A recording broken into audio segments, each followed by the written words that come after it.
Yes, people. Welcome back to Tribe Talk Live, episode 3.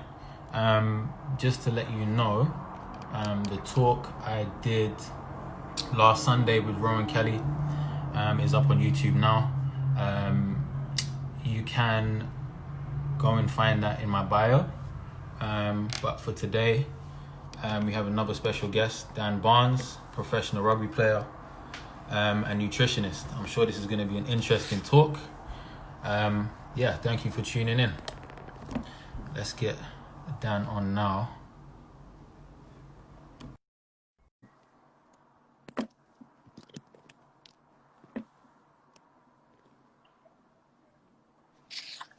How we doing, man? All right? Yes, how you doing?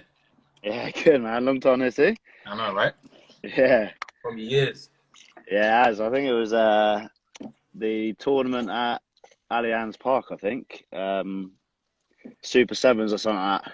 With the Cobras. One with the Cobras. One of the tournaments, anyway. Yeah. But yeah, how's things? Yeah, mate. Yeah, same old. Just trying to obviously get used to all of this at the moment, but sort of slowly putting through, I think. Yeah. Which is quite good. What about you? All good? All good, mate. Just taking each day as it comes, you know? Yeah. Everything's exactly as good as it could be. So, I'm just thankful, really. You know? Exactly that. Could be a lot worse. Yeah, except for the haircuts, man. Mate, I'm all right at the moment, but yeah, it was a bit crazy.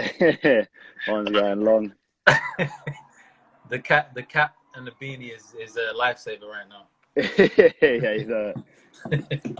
But yeah, we only have an hour on here, so Yeah, perfect. yeah, let's dive in. So Cool, who is man. Dan? Where did it all start for you?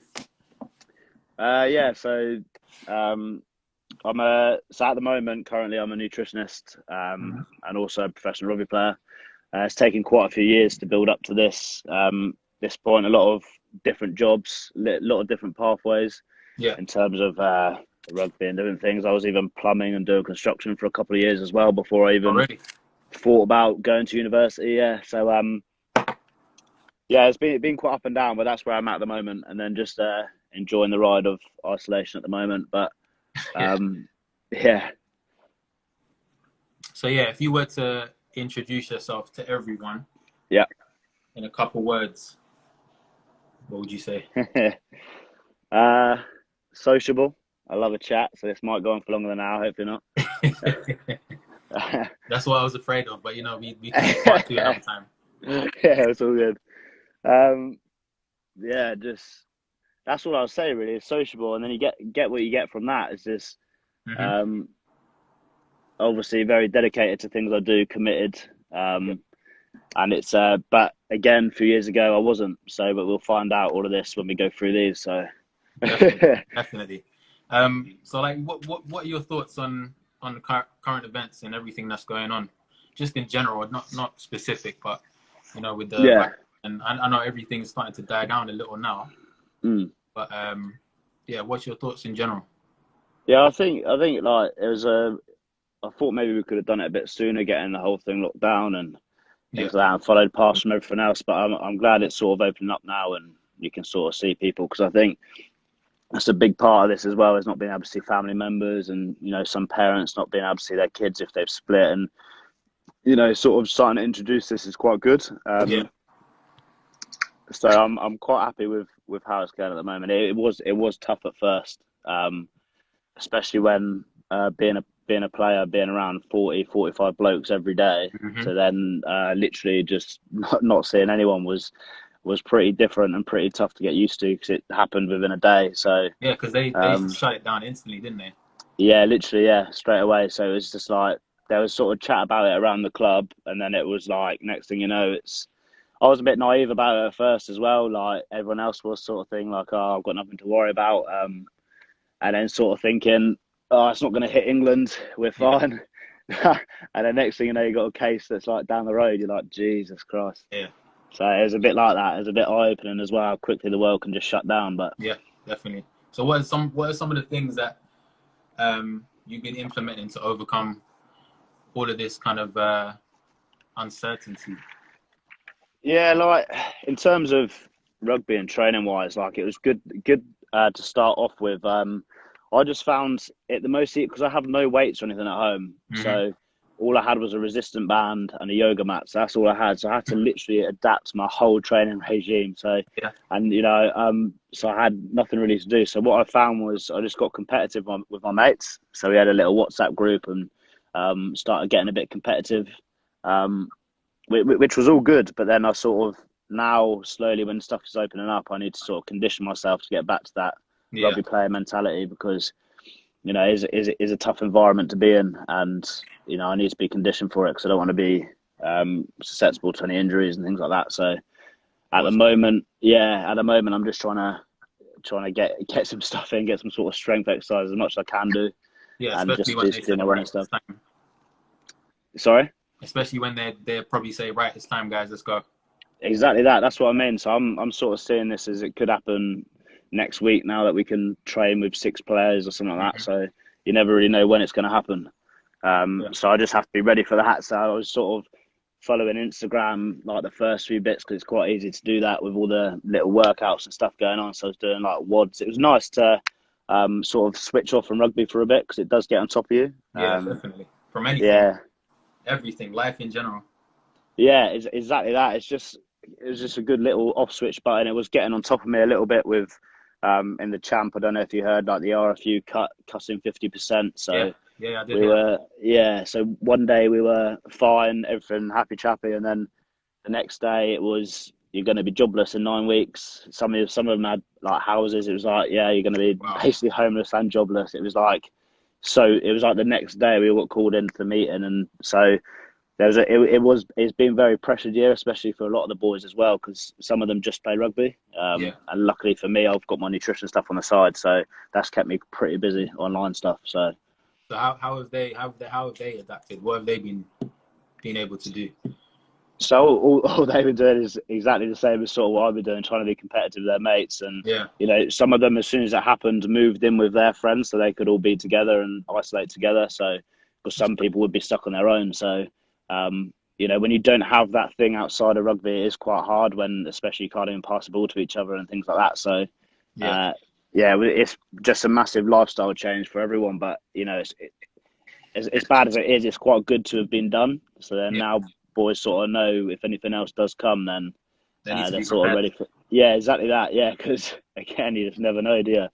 So It's something I was talking to on on previous talk last week.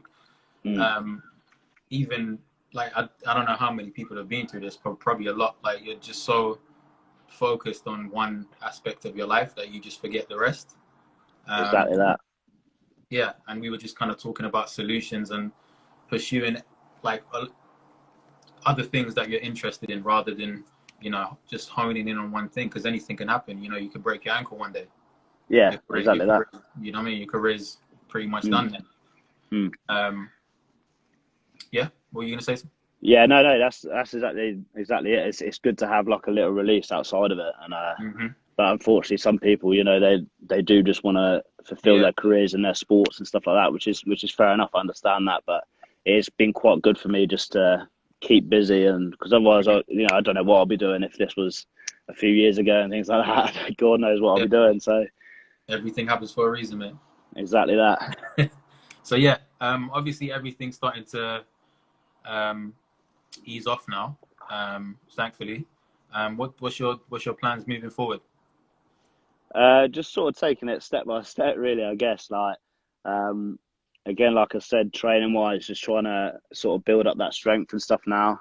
Hmm. Um, and then now we're allowed to train in groups. I'm going down every Saturday and Wednesday with there's a small group of us, about 4 of us, and we just Hmm. do some runs together and things like that. Just so when you do it on your own, it's easy to talk yourself out of it, but with people, it's a lot easier. And I guess it's good for you as well now with your PT and Yeah, performance definitely. training and stuff. Now you can actually like Yeah, because it's yeah, so yeah. much. Yeah, there's only so much online stuff you can do. I guess Of so. course.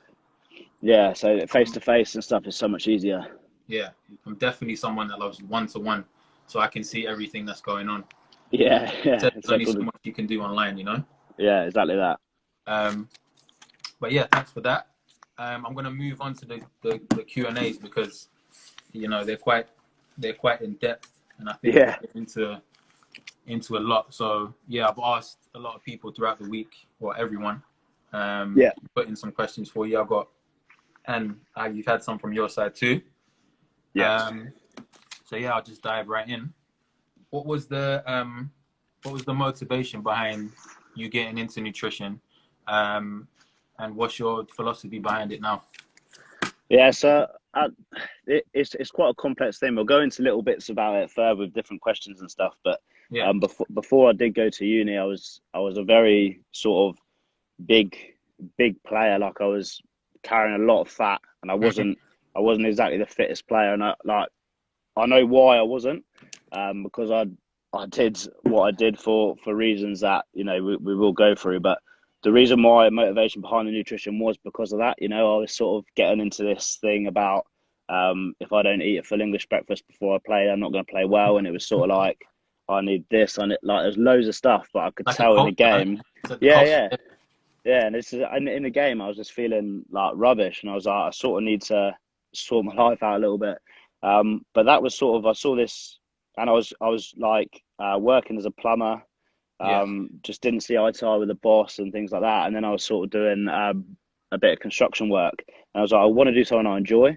Hmm. So I thought, why not uni? And then I can go and sort myself out. So I went to St Mary's Uni and saw they had a nutrition class. So a Hmm. nutrition course. So I went and did that. And, I love fitness, sport, food and things like that. So I just sort of let myself go in those sort of years. But that's what sort of brought me on to doing nutrition, which, Hmm. looking back now, I'm so thankful I did it. Um, and like looking into things at clubs and things like that, there's a lot of people that can influence you in Yeah. in terms of nutrition and feeding and things like that. And that really hit home for me when I was playing at semi-pro clubs. Yeah. Um, and in sport, nutrition, even S&C at some points are very underutilized and underrated roles. And I think coaches, DORs at clubs, Hmm. they need to give these coaches exposure, because that, at the end of the day, this is how they're on the field and Yeah. performing and things like that. I'm not saying nutrition's be all and end all, but it's a little piece to a puzzle. Um, Big piece to the so puzzle. yeah, it's just Big like, piece. just filling these little bits is just, if you're a DOI and you want your team to perform, you see some that overall S&C coaches about player, even physios, players that aren't ready to play, but they're like, nah, they're playing or they're training. It's just Hmm. like, they just need that connection. And sort of me being a nutritionist and sort of getting into that, it sort of made me feel like I could sort of make a presence on that and Yeah. work with players around it. So that's sort of how I got into it. And but I was going to go off and do a masters as well in it. But I had one of my friends, Stu. He does the S&C for Jamaica Okay. Yeah. sevens, and I know the coach as well. And he messaged me and he was just like, "Oh, do you want to come do the nutrition stuff?" And I was just like, "Bloody hell!" Like, I didn't know, sort of. I knew stuff, but I didn't really know how to like present it. So I was there like up at late at night making those presentations. It sort of just chucked me in the deep end.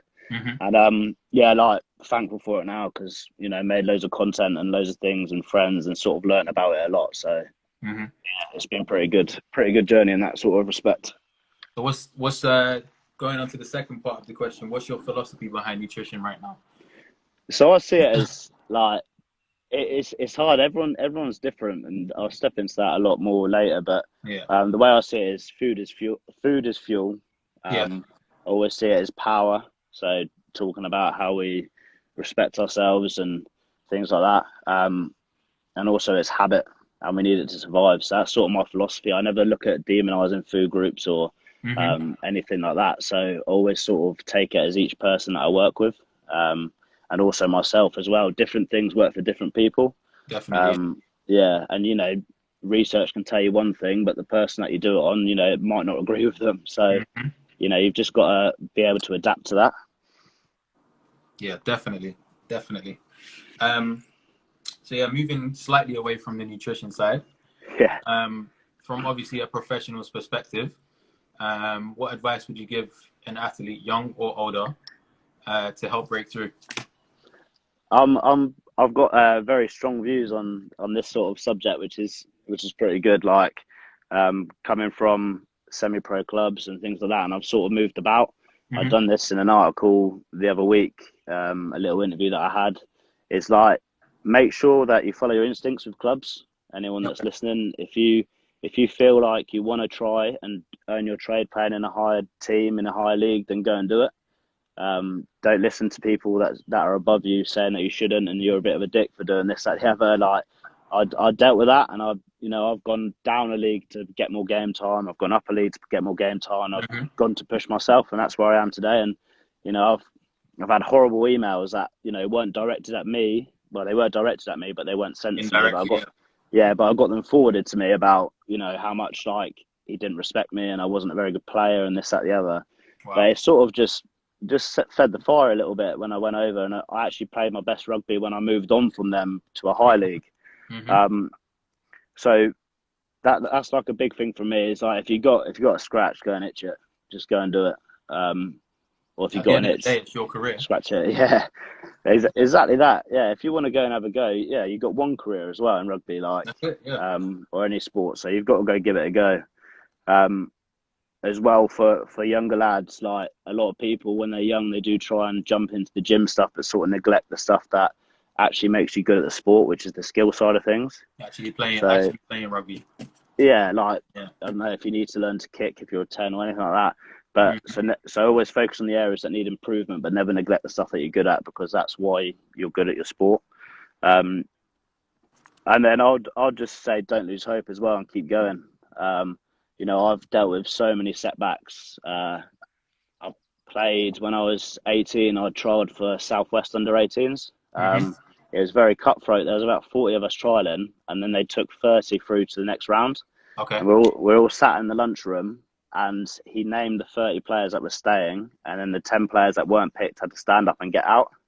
Wow. So in front of everyone, parents, everything like that, I wasn't in the 10, and I stood up and had to walk out, But I think it was about 4 weeks later I signed professional at Wasps. So I didn't get into an amateur team, but then I signed for a pro team the next month. So it was like, just take every setback as it comes, and just keep moving forward and doing what you're good at, because that's what matters. Just another big thing as well is everyone you meet, every club you go to, no matter how they treat you, always be humble, because they'll always be remembered. Because some people peak in their 25, 26, and if you're 18 and you make bad blood between you and someone else, then they won't respect you when you're older and you need in the club.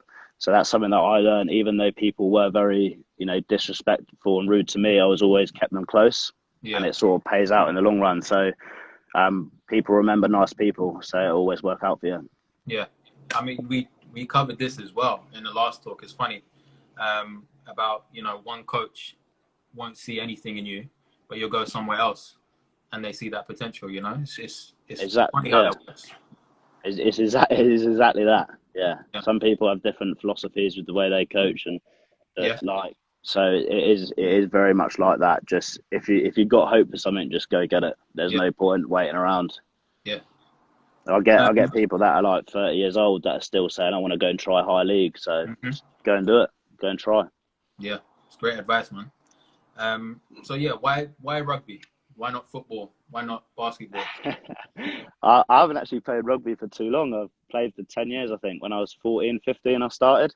Okay. So I was a footballer before that, and I wouldn't stand on a rugby pitch.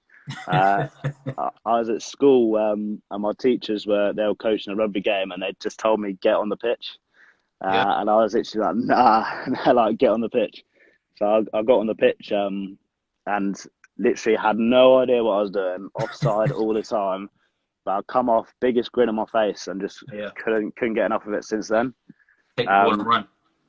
Literally, yeah, and it was just like just running after people. I had no idea what I was doing, but I absolutely loved it from then. And I think just the sport itself, the way it, like the respect for the ref, teammates, things like that. Like, it's an emotional game.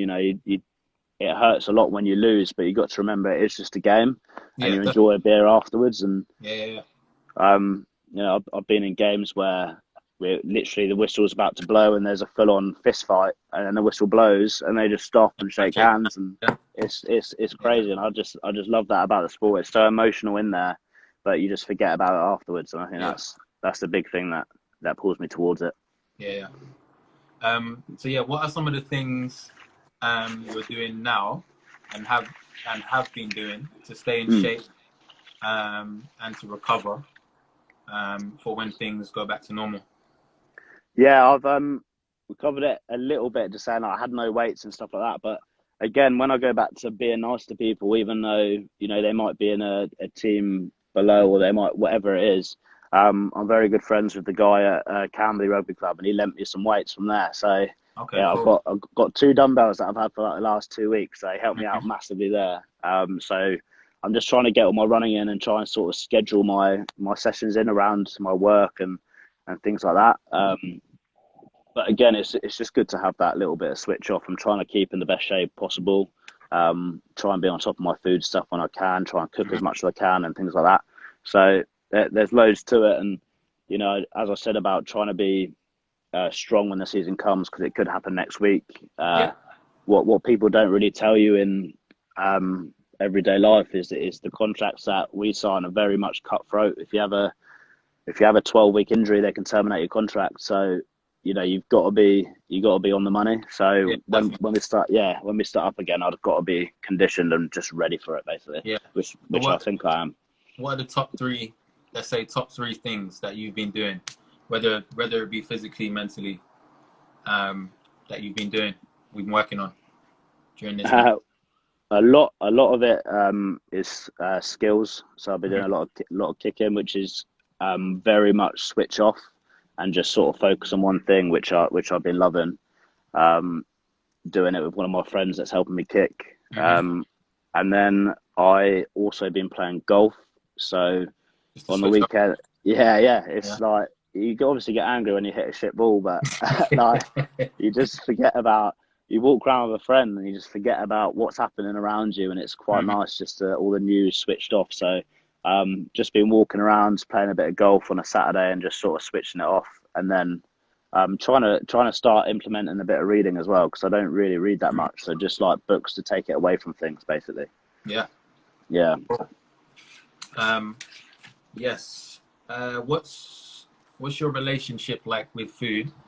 Um, and what would the Dan before tell the Dan now? Yeah, this is where it was.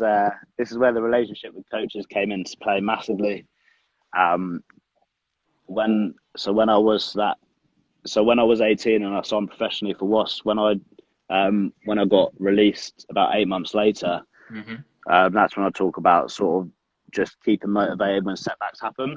Yeah. Because I went the complete other way about it. I could have probably stayed in, got an agent, and tried my trade in another team, but instead, I sort of just switched off and went and tried to find a job because I thought I needed money, but I was 18, living at home with my mum, so it's like there's no need for that. I could have just tried doing what I was good at. But Yeah. yeah, my relationship back in the day was pretty bad with food. I listened to a coach that I had that just said I wanted to be as big as possible. So yeah, I went down that route. So I just literally ate everything. I was eating about 2,800 calories before 10 a.m. in the morning at Hmm. work. So when I was plumbing, I was 4 pan of chocolats on the way to work. That was about 1,000 calories. It was mental, mate, and it just went downhill. And I was just again eating full fry ups and like Yeah. right before a game, and I was just eating anything. I didn't have the best cooking ability back then. Um, and then I basically got dropped for being overweight. So he told me that I had to put on this weight, and I did it. And I was losing. I was losing to props in fitness. They're still like 20 kilos heavier than me, but I Yeah. was losing to them in fitness. And yeah, got the call saying that you're unfit and things like that. But I put on quite a lot of weight, like 10, 12 kilos or something like Yeah. that. So that's another thing that I would definitely tell myself then, and like people should listen to this as well, is don't listen to the bullshit that coaches say, Hmm. because and coaches need to listen to that as well, because what you say influences players so much. Like Yeah. it's mental, because people actually quit sport because they get told they're too small or they're not big enough, Of and course. that's like a really like the what sport brings, all the social side of it, and that mental just shut off is so much more powerful than just trying to get a bit bigger, Yeah. or you're too small or something like that. So it is bullshit. So just don't listen to that. That's the one thing that I would say. I and don't just think keep I on don't the think horse. coaches understand how much influence they actually have on someone. Like Yeah. all my coaches growing up and everything, they're almost like they were father figures to me at that time. Mm. They were like that significant in my life because I saw them every day or every other day. I took, because they've been there, done it, been there before. Like I took everything they said to heart. Mm. So yeah, you know, genuine coaches that want the best for their players. And I've coached some teams, basketball teams and everything else, where it's kind of just like, okay, this person needs to gain weight. However, it doesn't matter how, just gain weight. Yeah, there's no like background to it. It's like just go and do it. No like because direction. Because this player is this way and he's doing this and that. That means you're just not playing to your strengths at all. It's a sad thing as well because it even happens in top flight rugby as well. You know, I won't obviously mention him, but I've got a friend who's a scrum half, very good player, and obviously scrum half, you need to be quick to the breakdown, you need to get the ball moving, fit. And they say you need to put on. He's a good size anyway. Like you need to put on weight, and he's like, okay, and they're like, eat 4,000 to 5,000 calories a day. And he was telling me, and I said, have you ever eaten that? Have you tried to eat that? He was like, I tried eating it, I just can't do it. And I was like, then don't do it. Like why would a coach like jeopardize a player that's performing just because of numbers out the sky? A number on a scale, it's a bit ridiculous to be honest. But so yeah, whoever you are, strength, size, if you're young, it will come with training, it will come over time. Don't worry too much about it. And if someone tells you need to put on size, then ask them why. So obviously you mentioned before that you see obviously food is fuel, and there's power and there's energy. What other things would you say that influences your relationship with food? I said about like demonizing food as well. I don't the reason why I have a good relationship with it is because I don't stop myself from having something if I want it. So obviously there's moderation, but you know, if I do fancy a bit of chocolate, you know, I'll have a square of chocolate or something like that. I'm not gonna just sort of sit there and sort of shake and things like that about not having something just because I'm on this sort of strict diet, because I'm not. I've sort of educated myself to know what I need and when I need it, and if I've got enough to have something, then I will have it. And I think that's a massive part. What people don't really understand is that sort of getting that balance right. And you know, people forget about the fact when you learn from when you're younger is the balanced food plate.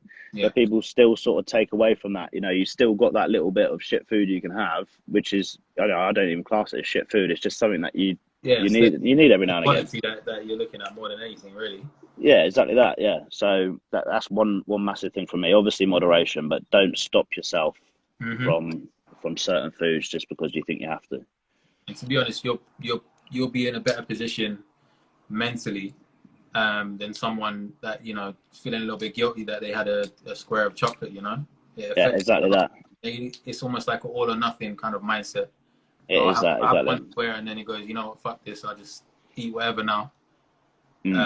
Diet's done, whatever else. Exactly that. Do you have any morning or evening routines or rituals to help you make the most of every day? This is what I've been. This was hard for me because obviously I'm used to waking up. We normally start training about 7:30, I think it was. So I used to have to leave the house sometimes at 7:15. So I used to leave the house about 6:15 or something like that. So I was always had that. I was up ready to go. Yeah. So the first couple of weeks, I didn't really like set out a plan for my day. I just, you know, was waking up at 10:30, 11 and stuff like that. So, which, you know, is fine. But then after a while, I just sort of felt like I was a bit unproductive. So what I like to do now is when I am training, I like to get it done as soon as I wake up. Yeah. Just so it's out of the way. I've got the rest of the day to do all my work, anything else I need to do. And then I now write down normally in the evening before, because I always have my best thoughts in the evening before I go to bed about what I want to do the next day. Yeah. So then I just write down a couple of things that I want to get done, and it just helps me sort of tick it off and just make me a bit more productive. But in the evening, I just like to switch off, like log on to Warzone, Call of Duty a bit with my mates or something like that every other day, and just chit chat about life and things like that. So that's sort of where I'm at, because there's nothing much you can do except for just be a bit productive and Yeah. not get bored and things like that. Because obviously you had that set schedule before everything happened. So I guess it's just about creating your own routine that works for you specifically. Yeah, exactly that. Yeah, so that's what I sort of had to adapt. But I found out if I train in the late afternoon, I would sort of talk my way out of it because it gets a bit later. Yeah. So now when I get up, it's just like have a coffee, get out, do it, come back, done. And you got the rest of the day. Yeah. Yeah. Good. So yeah, what sort of advice, nutritional advice, would you give younger players, let's say academy players, or just younger athletes in general, that don't have much control over what they eat? Let's say they still live at home and their parents buy all their food, or they're at the academy and they feed them, I guess. So yeah, what sort of advice would you give someone that's a little bit limited like that? There's that is a great question, because obviously there's a lot of people do struggle with doing that, especially when they're at home. Yeah. But what the biggest thing, and probably the only thing I would say to academy players, is to learn to cook. Mm-hmm. Help your mum and dad with the cooking. You don't have to jump straight into it. Follow recipes on Google, anything like that. I think that's the best way to learn and sort of see what you like. Sort of test out smoothies and Yep. trying to get some fruit and veg in, because a lot of people don't like fruit and veg, and I think it's a good way to start. When you get to 18 plus and you have to move to uni and you're on your own, you have to fend for yourself. It's such a good little life skill to have, is cooking and things like that. And girls love guys that can cook, so yeah, win-win. Yeah. Yeah, I think a cookbook is next on the list for you, no? Yeah. It's coming. I've got a couple. I've got a veggie A one little, and a little cooking ebook. yeah, I do. Yeah, I need to post more cooking stuff, to be fair, but yeah, I just haven't got around to doing it. I've got so many clients at the moment. I'm just working with them, so but I will start getting around to that as well. Just making it, because a lot of people stress about cooking and think it's Yeah. really hard, but it is pretty simple. That's one thing as well you see on social media, is all these bland foods, don't you? Like Mhm. plain chicken breast, broccoli, and rice. It's just like, come on, man, get some sauce on there, some seasoning, something like that. So people just, I don't know. Yeah, But simple. It is simple though. Like good food is simple. mm, Like you can make something taste so good by using yeah, the minimum ingredients, but just simple. exactly that. Exactly that. So yeah, last one. It's a very good one. Your opinion on popular diets, so like keto and fasting and stuff like that. So yeah, the first part, your opinion on popular diets and your thoughts on intuitive eating versus like counting your calories and macros and stuff like that. Yeah, this is a good question, because you do see. Well, I'm not one to go and slag off certain diets and things like that and say you shouldn't be doing this and this is shit because of this. Mm-hmm. As I said already, like everyone is different, and Yeah. um, people, if you find yourself, so say if we are talking about keto diet and you cut out carbohydrates, if you find yourself struggling not to eat them, then you need to ask yourself why you're doing it. Mm-hmm. Because at the end of the day, we all know now it is all down to a calorie deficit. Yeah. Consuming less calories than you burn a day, and you don't need to consume as low as people think they do. Yeah. So cutting out a whole food group, you will naturally be lowering calories, which is fine. But if Mm-hmm. you find yourself struggling not to eat them, then how are you going to sustain it throughout? Mm-hmm. So a lot of people, when I do talk this subject through, they're like, "Yeah, keto worked for me, amazing." And I was like, "It worked for you, like But is it worked, sustainable? Yeah. but why have you gone back now?" It's Yeah. because so you're looking at like Yeah. a 2-3 week sort of scale gain or something like that, because we know that carbs retain water. Mm-hmm. So it's like, yeah, if you struggle to not eat them, then why are you doing it? And Yeah.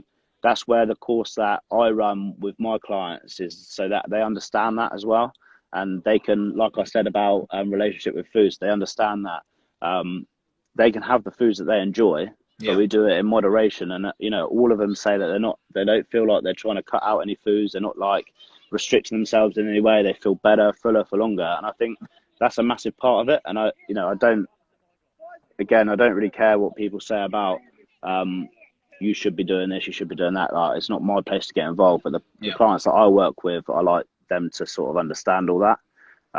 So that's my main thing. And you know, people need to know that when you do then add that food group back, if it's not sustainable, then you will start, you know, putting it back on. That's one thing that people need to understand. But in terms of athletes with a keto diet, again, I always say, especially like part-time players, a lot of them are just about the aesthetics and things like that, which is fine. But then all I say is we just got to focus on performing, because yeah, definitely. Yeah, a lot of nutritionists sort of focus on that game day, but you've got to think about you're getting selected by training and on a Tuesday, Thursday night sometimes and things like that. So if you're not fueled and ready and you look like you're lagging and things like that, are they going to pick you? Are they going to think that you're ready to perform on a Saturday? Probably not. So, you know, if someone doesn't really want to eat carbs that much, then we can just look at around your training schedule and then your game day, and sort of go on to it from there. But yeah, that's basically from me on the sort of diet sort of thing. It's just like, if you can't do it, then So what's learn your about. thoughts on intuitive eating versus like counting calories and macros? Do it. So eyeballing stuff versus, you know, being you know, have a rigid schedule. Yeah, I see it as, if I always say it as, if you're hungry, it's too late, and if you're full, you've gone too far. That's the way I sort of see it. So the way I do it personally is I split my meals every 3 to 4 hours. Okay. And even if I'm not hungry, I know I'm not full because I haven't made myself full. So when it gets 3 to 4 hours, I'm not starving, so I'm not just going to chuck anything in a pan or try and eat something quick. I'll have my meal and I'll be fine. I'll be ready to go next time. Yeah. So that's sort of the way I look at it. But the first thing that I would do before counting calories with my clients, we count calories to start off with, so that they sort of can gain a bit of knowledge about stuff that they intake. I'd always look at controlling the controllables, like your sleep and your hydration and things like that. They can have a big effect and impact on you know, when you're hungry or not. So we would always look at foods that are more filling, sort of more wholesome, whole grain foods. Sort of lower GI, so a bit slow release, so you're fuller for longer. So that those sort of things are massive. You know, if you're constantly eating sort of high glycemic food, so fast release, sort of white carbohydrates, you aren't going to be fuller for longer. And also, consuming the brown can help with like portion control. Because if you are eating until you're like me, if I ate till I'm full, I'm eating a lot of food, man. I'm eating a lot. I don't know what you're like, but I would have dinner and then straight away I would have pudding and then I would have some more. Like, I wouldn't be able to stop. So it's quite good to have that meal, because then throughout the day I'm not full and I'm not hungry. So yeah, that's massive from me. Cool. I think we both promised ourselves, you know, we're gonna keep it short and sweet. But from my perspective as well, what I'm kind of flirting with the idea of now is kind of understanding that obviously everyone is different, and obviously everyone has a lot of habits and they're used to growing up with eating certain foods. So what I've kind of done is almost create a pyramid for myself, and on the bottom is kind of all the foods that I grew up eating and all the foods that I enjoy eating, in a list. And the second row is kind of finding ways on how to make those foods healthy and good for you. And then the top is the quality of those foods. So not only am I enjoying what I eat, but, you know, you're gaining a world of nutrition from it too. And I find that works like really well with people. So you're feeding your habit, aren't you? But you're feeding, but you're working around it. Exactly. And I feel that a lot of people, when it comes to nutrition, feel that you're almost like moving the world. You're like, you have to change your whole lifestyle kind of. So I think, yeah, finding ways to eat the food that you love in a healthy way. Yeah, 100%. Works amazingly for me. But yeah, and also planning your carbohydrate intake around your training and your activity. And then if you're not exercising or whatever, and you're just chilling, hold back a little bit, eat more protein and fats. Yeah, exactly that, because you got, protein, the most filling macro, but where you're going to get your energy from is your carbohydrates. So if you are doing timed stuff and you're trying to do it at low carbohydrate, will your time be better? Probably not. And so there's always that as well. Like you don't have to have carbs throughout the day, but around your training, like in that 45 before or something like that, getting a banana, cereal bar, something like that will really go a long way. Yeah. But yeah, as I said, like everyone is different. Like research suggests this. It's like, yeah, but for like a rugby game, you're gonna have like 8+ grams per kilo body weight of carbohydrates the day before. Now, if I tried to have 800 grams of carbohydrates, it is mad. So like you've got to just what I just say is just try and make every meal carbohydrate based and just sort of work around that and see how you feel, because the last thing you want them to do is go into the game feeling like shit and heavy and bloated and things like that. So yeah, everyone is different, and it does frustrate me a bit when people are like, no, this is what it is, because it's not. It's really not. I think that's a really good way to finish, to be honest, like, and understanding that everyone's different and finding what works for you specifically is the key, and I think consistency is a big one as well. But yeah, as we said before, we try to keep it short and sweet. Thank you for this. Can't thank you enough for coming on, mate. Thank you as well. Yeah, I think it's been real interesting. What I'll do is post this whole video on YouTube at the end of next week, but obviously be posting little gems throughout the week, and you can share with people and everything as well. Perfect, mate. Thanks for that. But yeah, also have a lot of projects coming up with athletes. So if your schedule isn't too full, then hopefully we can work together and do something. Hit me up, mate. Hit me up. Cool. Again, thank you very much. Enjoy the rest of your Sunday, mate. Thanks, mate. You too. And I'll see you soon, hopefully. See you later, mate. See you later. Yeah, hopefully. See you later. Take care, mate. Yes, people. Thank you very much. Thank you for joining. That was Dan Barnes, professional rugby player and nutritionist. Thank you very much for watching. As I said on there, I'll be posting the whole talk on YouTube at the end of next week, and I'll be posting little gems from the talk throughout the week, so you don't miss out on anything. But again, thank you very much for joining. I will see you again next Sunday.